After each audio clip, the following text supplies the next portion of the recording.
जय हिंद साथियों, आप सभी लोगों का आपके अपने YouTube channel unique classes with Sonu channel में तहे दिल से स्वागत है। आज के इस वीडियो में हम पढ़ेंगे क्षितिज पाठ 1 सूरदास के पद का कंप्लीट भावार्थ। तो दोस्तों, इस वीडियो में हम पहले चैप्टर के भावार्थ को समझेंगे, फिर उसके बाद नेक्स्ट वीडियो में इस चैप्टर के कंप्लीट एमसीक्यू को पढ़ेंगे। तो दोस्तों, आइए स्टार्ट करते हैं आज का पहला चैप्टर सूरदास के पद। तो वीडियो को लास्ट तक देखिएगा, आपको कंप्लीट इसका भावार्थ समझ में आ जाएगा।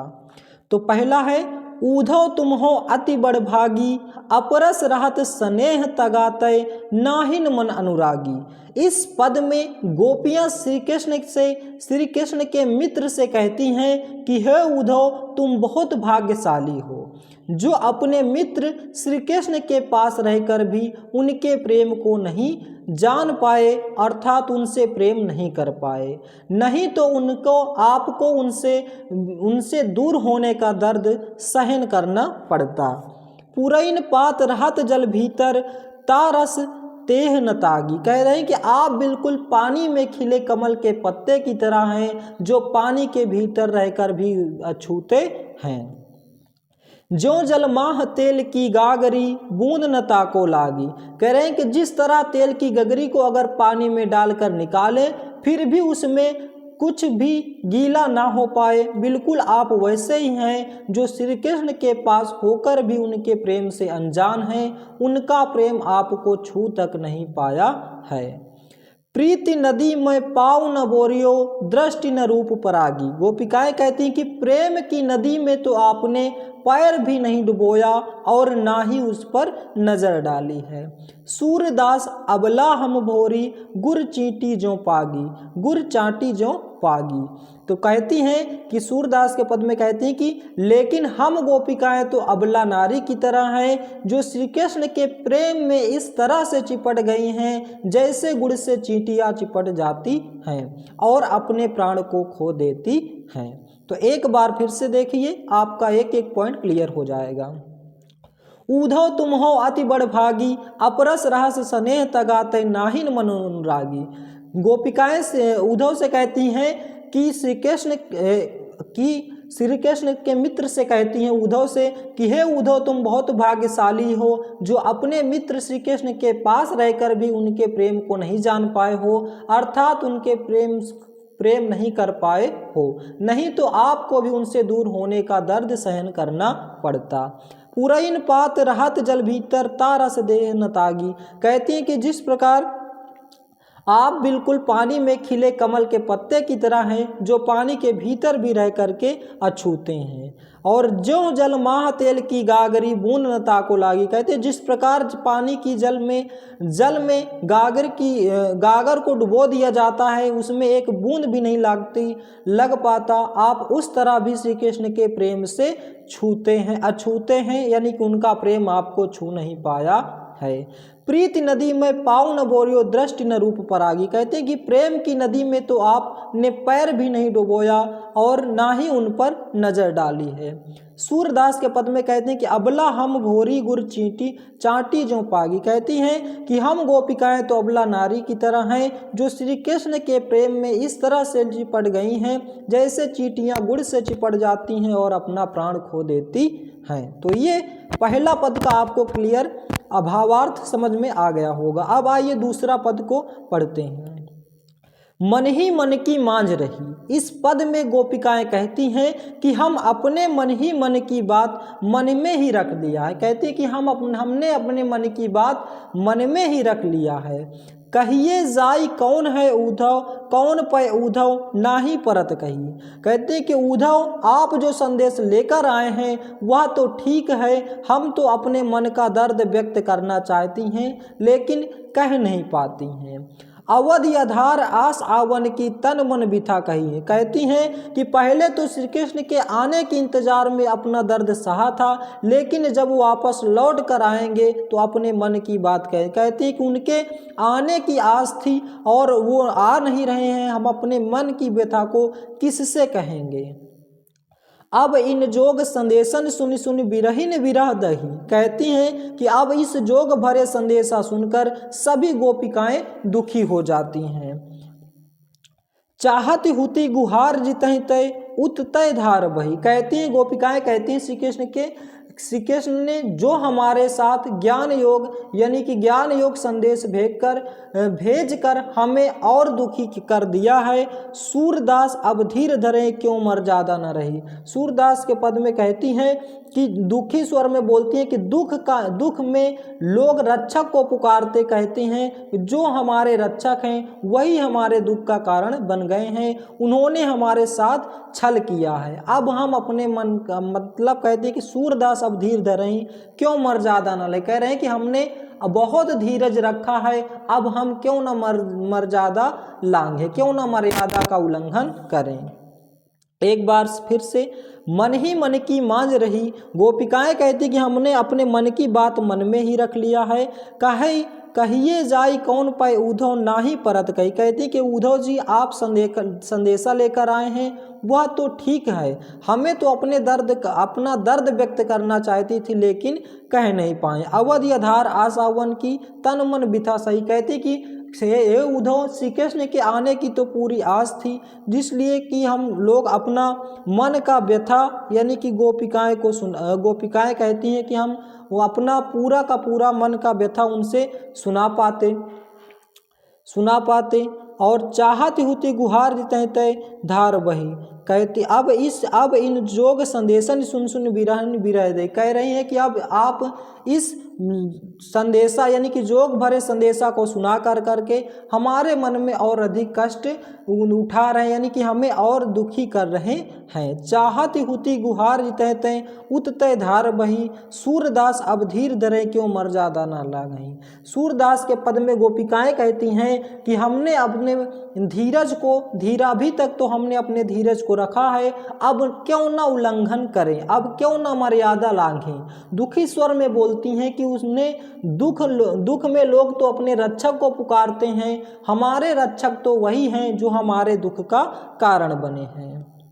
तीसरा है हमारे हरि हारिल की लकड़ी। गोपिकाएं कहती कि हमारे लिए तो श्री कृष्ण हारिल की लकड़ी के समान है। जिस प्रकार हारिल पक्षी जो होता है उसका सब कुछ, उसका जीवन, संपूर्ण जीवन उस लकड़ी पे टिका होता है, उसी प्रकार हम गोपिकाएं यानी कि हमारे लिए तो सब कुछ श्री कृष्ण ही है। गोपिकाएं कहती कि हमारे लिए श्री कृष्ण हारिल की लकड़ी के समान है। मन क्रम वचन नंद नंदन उर यह दृढ़ करी पकड़ी। हमने मन कर्म वचन सभी से नंद लाला के पुत्र श्री कृष्ण को अपना मान लिया है। जागत सोवत स्वप्न दिवस निशि कान्ह जकरी। कहती हैं कि जागते हुए, सोते हुए, दिन में, रात में, हर समय सिर्फ कान्हा कान्हा ही कहते हैं। सुनत जो जोग लागत है ऐसो जो करुई ककरी। कहती गोपिकाएं कहती तुम जो जोग भरे संदेश सुना रही हो वो ऐसा संदेशा लेकर आए हो जैसे हमें करुई ककड़ी के समान लग रहा है।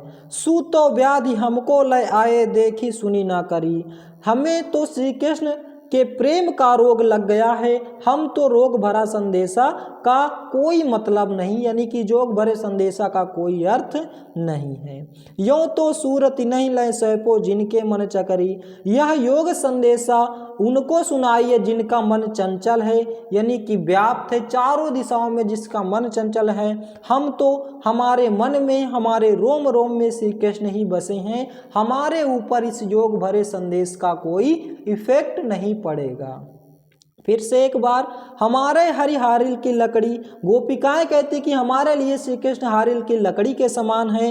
मन क्रम वचन नंद नंदन उर यह दृढ़ करी पकड़ी। हमारे मन कर्म वचन सभी में नंद के पुत्र श्री कृष्ण को अपना मान लिया है। जागत सोवत स्वप्न दिवस निशि कान्ह कान्ह जकरी। कह रही हैं कि जागते हुए, सोते हुए, दिन में, रात में, हर समय सिर्फ कान्हा कान्हा ही कहती है।